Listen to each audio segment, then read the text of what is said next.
Hello, everyone, and welcome to the Playbook with yours truly, Joe Trahan, and the one and only, the great Ed Werder. Hey, Ed, how you doing?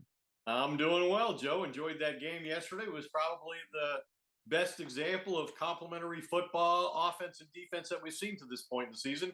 How much of it was the opponent and how much of it was the Cowboys doing some things better on defense remains to be seen in my mind. Yeah, the complimentary football, the complete game. We finally get a chance to see what that Cowboys offense can do when the defense keeps it on somewhat of an equal footing. Now, listen, as you alluded to, um, the fact that the top three receivers, were not there for the Commanders, and Terry McLaurin, Debo Samuel, and of course former Cowboy Noah Brown. I just it's hard to grade it, Ed. So let's start there. How'd you go about assessing and grading the Cowboys' defensive performance? Well, in addition to what you said about Washington missing its top three receivers in the game, the Cowboys knocked Jaden Daniels out on the first possession of the second half while taking the football away. And then Marcus Mariota comes in, and he started two games earlier this year and played pretty well, but throws a pick six under pressure to Deron Bland. It was like 2023 all over again. Deron Bland running one back against Washington for his record that year, his fifth touchdown. But I thought it was interesting, talking to Jerry at length after the game, away from his media group, but a handful of people walked him to the elevator. He takes back up to the suite and did that for a couple purposes. Mainly, I wanted to know what the latest was on Trevon Diggs. But defensively, the thing that Jerry was making a huge point of, and of course, it flatters Jerry when he's talking about Brian Schottenheimer and the great job he did as a head coach and the investment he made. Not only coming up with his offensive script and game planning and preparing to call the plays on offense, but the amount of time he invested in meeting with the defense, with defensive coordinator Matt Eberflus and the coaching staff to try to come up with some solutions, for a defense that was ranked last in the NFL. And yesterday they used, blitzes at the highest level, highest rates that they've used all year. They played man coverage at the highest rates they've played all year. Of course, maybe you're more willing to get up in the face of receivers who are the fourth, fifth, and sixth receivers on somebody's team rather than the first, second, and third receiver. I mean, I think Washington played without $25 million at the wide receiver position yesterday. That Yeah, wasn't and you're just not afraid that they're going to run by you, right, right? When they're fourth, fifth, and sixth on the depth chart, you're right. just But that fear goes away, from a play calling standpoint for Matt Eberflus, and even for those Cowboy defenders who are out there having to face those receivers. yeah, so we'll see if they continue with this approach. But it was effective yesterday, and we can discount it or we can be skeptical about the improvement because they said the same thing right after they beat the Jets. We took a step forward, and then they go to Carolina and they can't stop the run. And Rico Dowdle has a record performance against them. So they did stop the run yesterday. I think it helped also, talked about complimentary football. The Cowboys scored on their first possession, which they haven't done often this year. So they played from ahead. It was kind of the old 2023 Mike McCarthy, Dan Quinn 12-win formula. Get Yeah. ahead, hunt the quarterback, create takeaways. And so it was all very effective in this particular game. But now they've got to carry that forward and build on that. And whether they do or they don't remains, to be determined and will be determined by them. Yeah, no doubt. Now, we'll say this. A couple of things that stood out to me that I really liked, and it was, the fact that you mentioned they got embarrassed against Rico Dowdle and the Panthers, and they had the appropriate response. They played, especially that defensive line. They played with force. They played with intensity, veracity.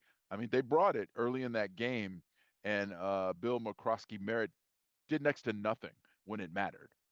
They completely bottled him up, and even when Jalen Daniels was trying to get some runs early in the game, there wasn't much room for him to operate on the ground as well. So I thought that really set the tone for the defense to have a successful day all around. So I really like that. And then the other thing, when you look at more of the film, you could tell that it just felt like a more coordinated effort, right? In Yeah. terms of the way the defensive backs were setting up, the leverage that they were playing with, the way that they were funneling receivers when it came time to do so. We saw on several different occasions when they would have the proper leverage, funnel the receiver to where they had help. They would rally up and make tackles and get off the field. That's defense in the NFL, especially when you have those some of those 3rd and 8, 3rd and 9s, that they created because they played so well against the run. And that's just it's what you want to see, and it's been rarely seen so far this season. So I mean, I don't want to take that away from them. Even if they were playing against backups, it just felt more coordinated and it felt more technique sound. Again, easier to do when you It don't have to is. pressure Right. somebody That's running my past. guy. I got him. That's Yep, your guy. You got him. You're not, yep, oh, if he comes in here, then I got this guy. What if they both come in here? Who's taking the second guy? Yeah, yep. it's a lot simpler for sure. But maybe Matt Eberflus learned something about being more flexible under the circumstances with the personnel they have, and they're going to get some guys back. I mean, I think we do forget not only the injuries and the players they're missing, but they were playing some young guys at corner, yesterday. We talked about Washington missing people. Well, because Trayvon Diggs was out, because Malik Hooker's out, Wanye Thomas was out. They were playing some young people back there. And then you just look at the defense overall, and you talked about it, the pressure on the quarterback and the takeaways. The first takeaway was the result of Shamar James getting his first sack, strip sack, big turnover. Cowboys converted that. And then later on, Donovan Ezaraku got his first sack. So they're starting 2 rookies, neither of whom's a first round pick. Right. And so you would expect those 2 players to become significantly better over the course of time as the season evolves. And then maybe they get, DeMarvion Overshown back. Ravel's coming back. They're all on their 21-day windows now. We can talk about that later. But Jerry's talked about helps on the way. And there is how good Overshawn will be, how many plays he can withstand, and what kind of dynamic ability he has right from the start after a second major knee surgery remains to be seen. And Ravel's coming off a major knee surgery and has never played at this level, so can't count too much on them. But it could create some interesting decisions for them in terms of playing time, and maybe they do become a little more dynamic and a little more athletic on that side of the ball over time.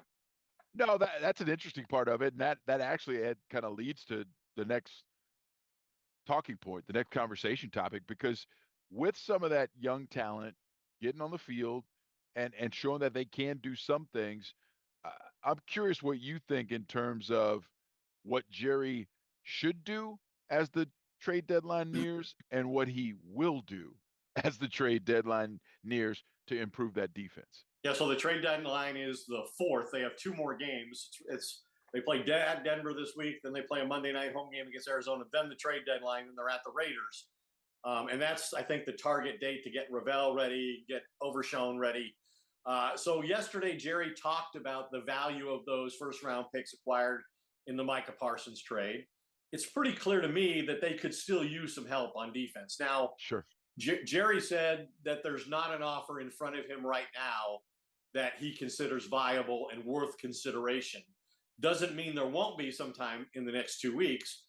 My concern is I can understand why you wouldn't want to invest in a team that's not necessarily assured of making a playoff run. And maybe it's too early to, if they win the next 2 games, then I think you have to be of a belief that, yeah, they can make the playoffs, right? They're second in the division now.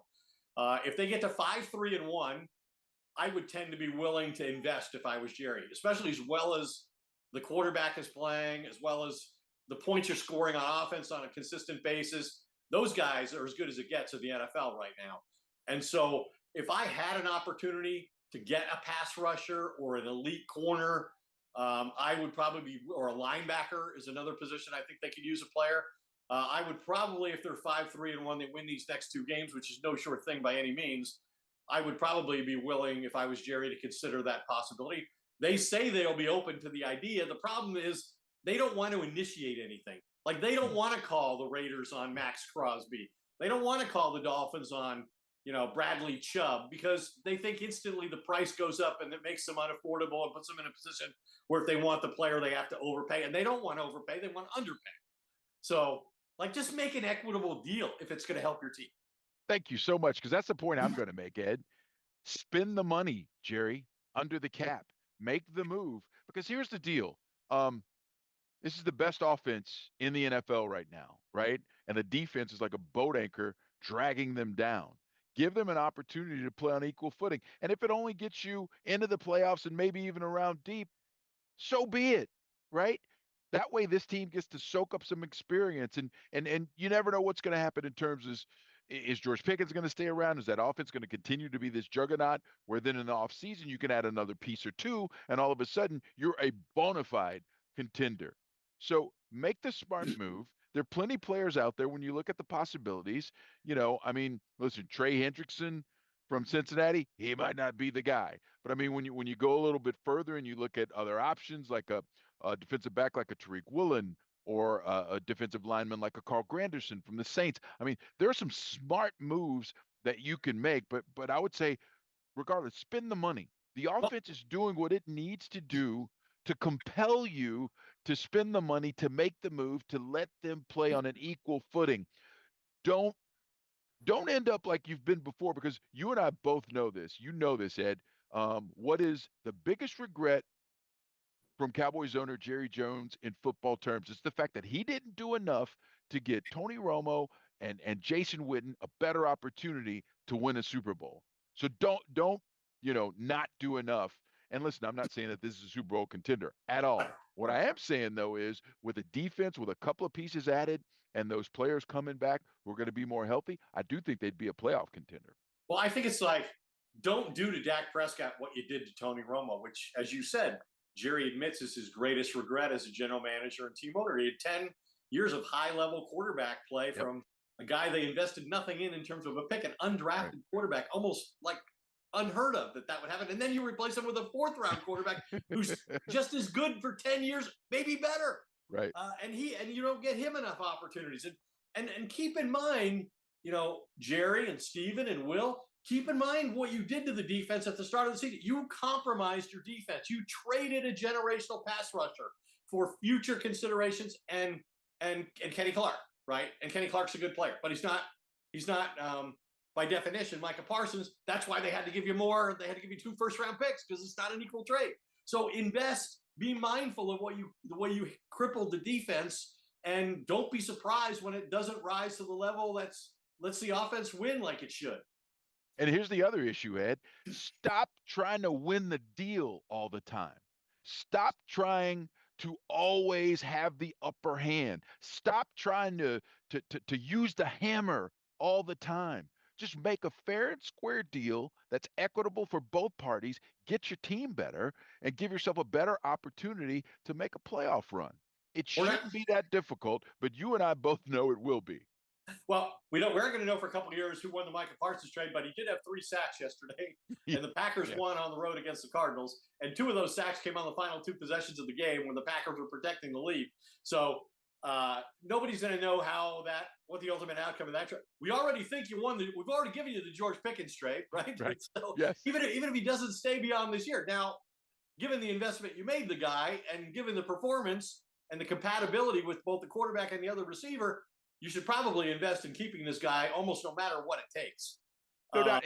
And you bring up another good point, Ed, because here's the deal. Not only did they win the Pickens trade, but they also made perhaps one of the best offseason acquisitions in the entire league in Javonte Williams. So you made good, sound decisions that didn't cost you a whole lot of money, that didn't cost you a whole lot of cap room. So use some of it now. Don't try and keep the powder dry. No, just go and do it and let it play out.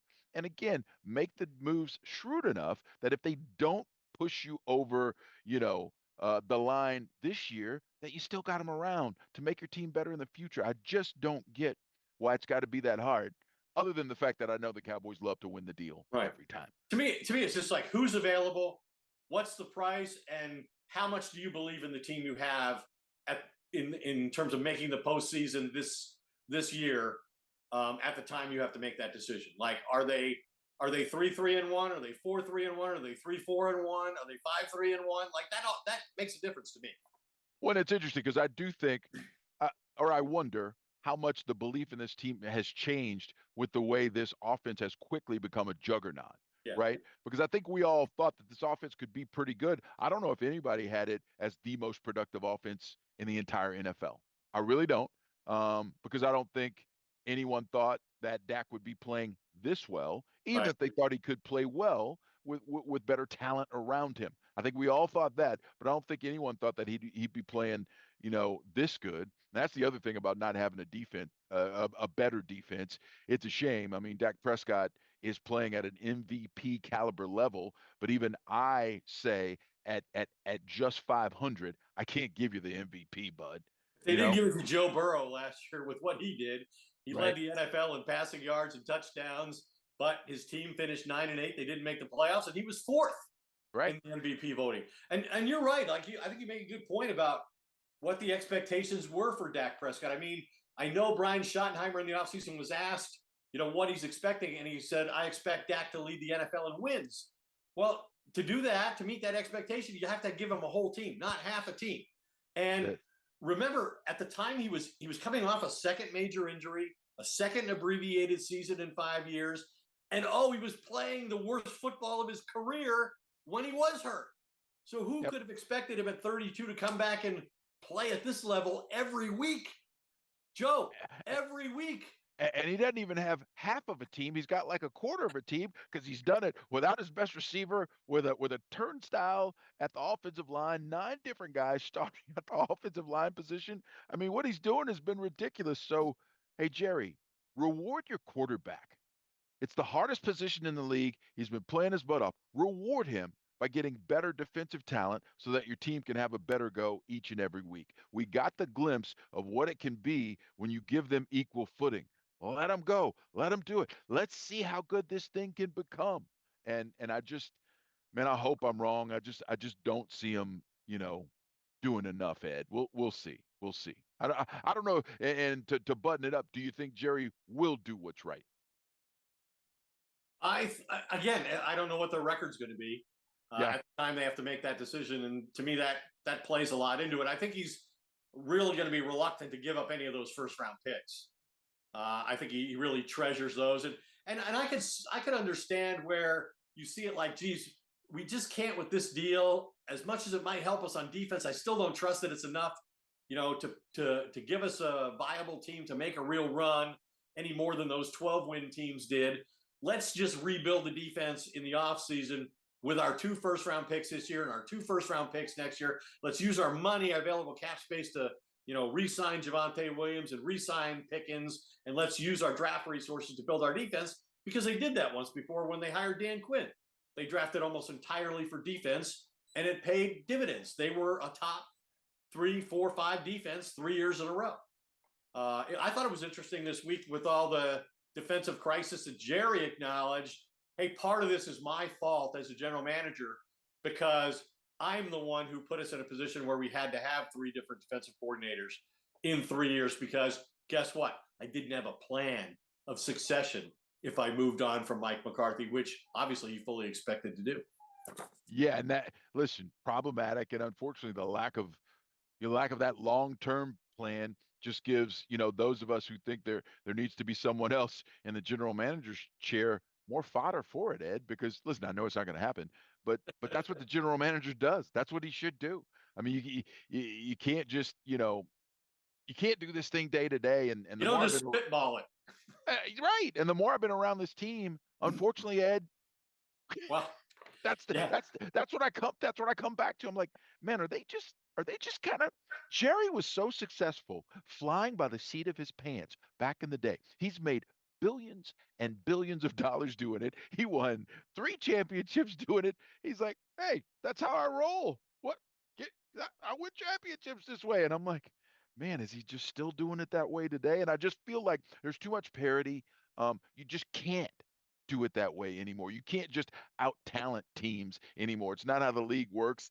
And I feel like there is still an element of that. And listen, Will McClay and Stephen Jones would probably say, "What are you talking about? That's not how we do it." But sometimes Well, it feels like that. It feels like that, if nothing else.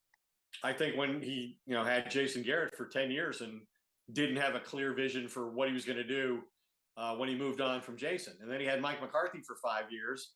And at the end of last season, instead of like making a definitive decision, all right, that was it. Green Bay, we lost. That was the worst playoff game we've ever had. We're never winning with this group.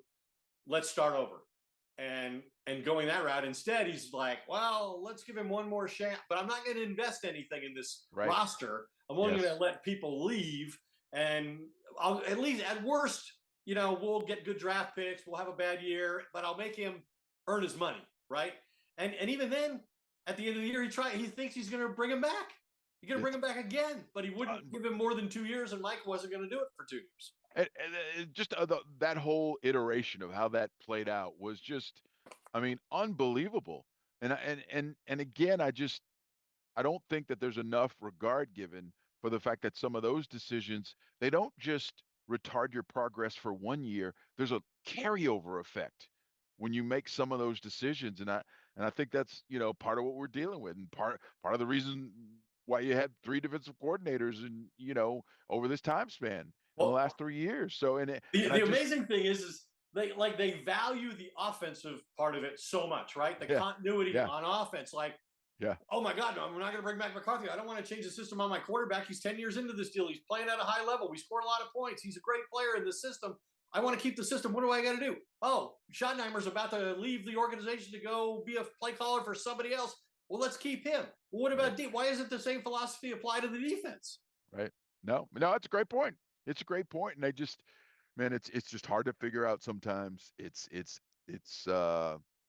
think there's a lot more apathy now that I've heard from just, and again, small sample size from my friend group. I think there's more apathy now because I think the fact that some of these decisions feel like they're not well thought out has really worn on Cowboys Nation, right?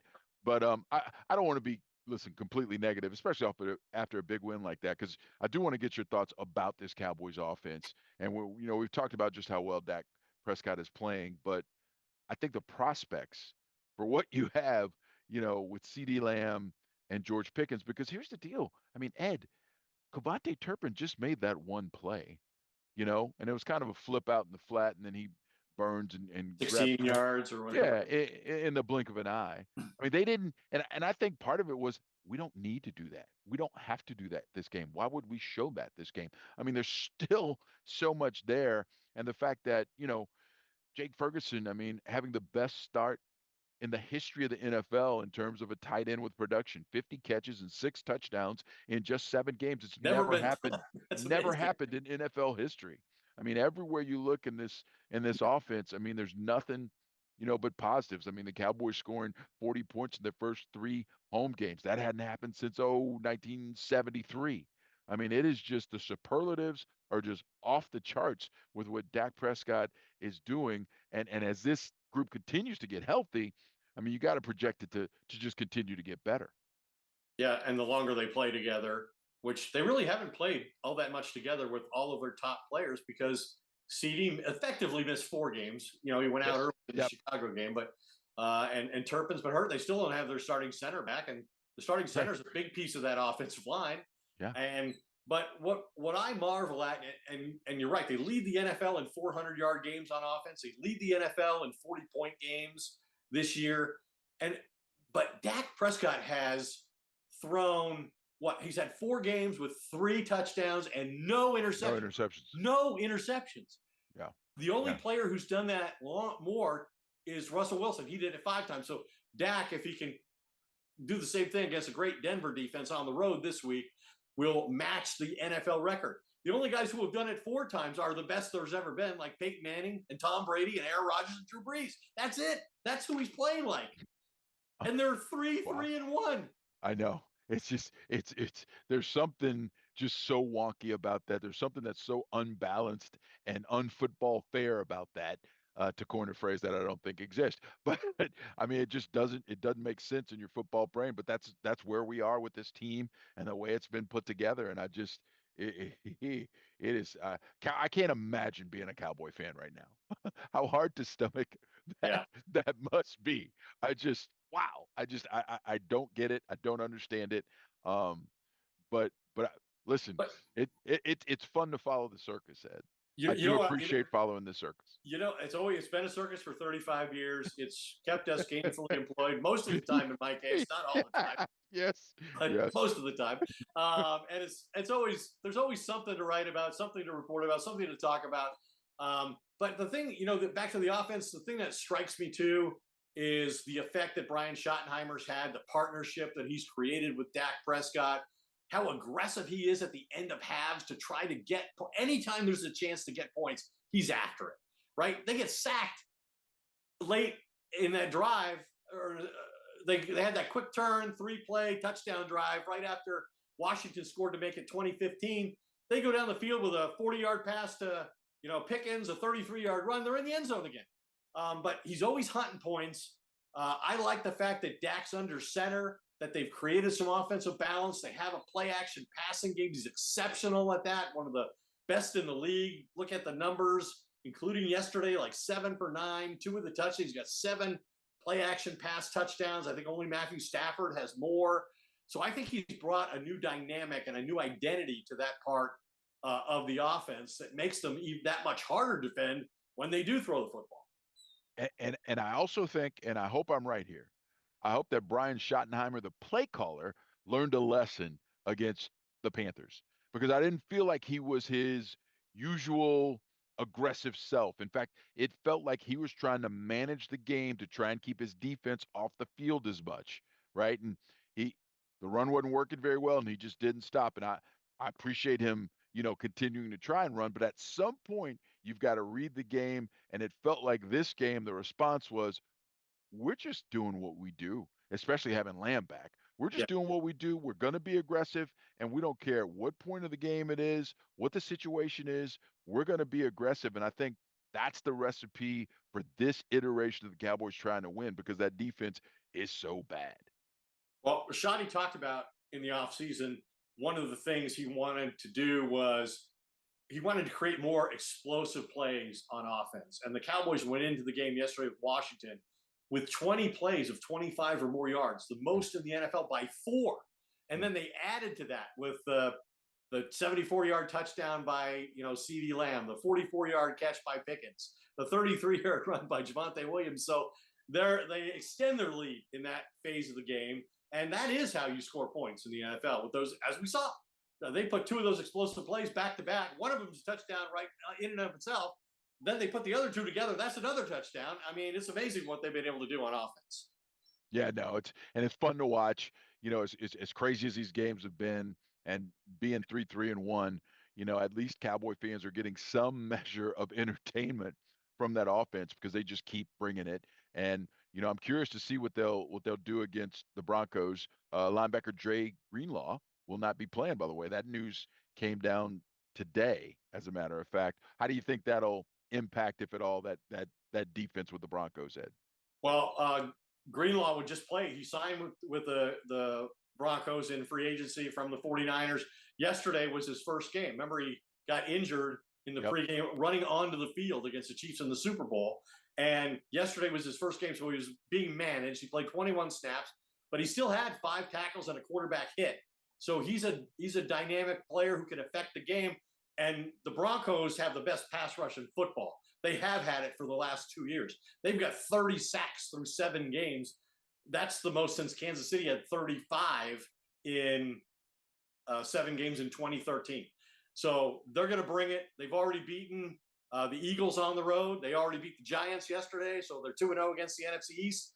You got to play them at altitude in a loud environment, and they're going to be they're going to be after your quarterback.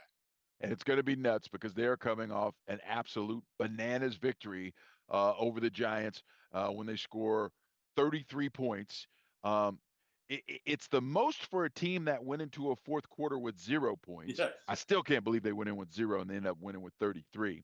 But actually, the record for fourth quarter scoring is 34 points, and they came, within an eyelash of setting a new NFL record. So listen, they're going to be sky high. I think it's going to be a great environment. I'm actually going to be going to that game, Ed. So I'm looking forward to being in the house to see, how the Cowboys stand prosperity, right? They have easily their best game of the season from a complete and team standpoint, but can they stand prosperity? We've seen this team stumble so many times in this regard. I'm curious to see if they can handle that in the Mile High environment. Can they get over 500? That's the big question. This is their second opportunity. They blew it in Carolina. I know, right? Right? It's unbelievable. Well, listen, I do know this. Whatever happens, it will be interesting. And speaking of interesting, the fastest 30 minutes in sports is done, Ed. We did it again. That's the playbook. It's what we do. We give you tons of content. We yell, we scream, we have a blast. And that's 30 minutes for you here on WFAA Plus. Great job as always, Ed. Appreciate you, brother. Thanks, Joe. See you Thursday. All right, everyone. Thanks for tuning in. We'll see you next week at 7 p.m. on Monday night for the playbook.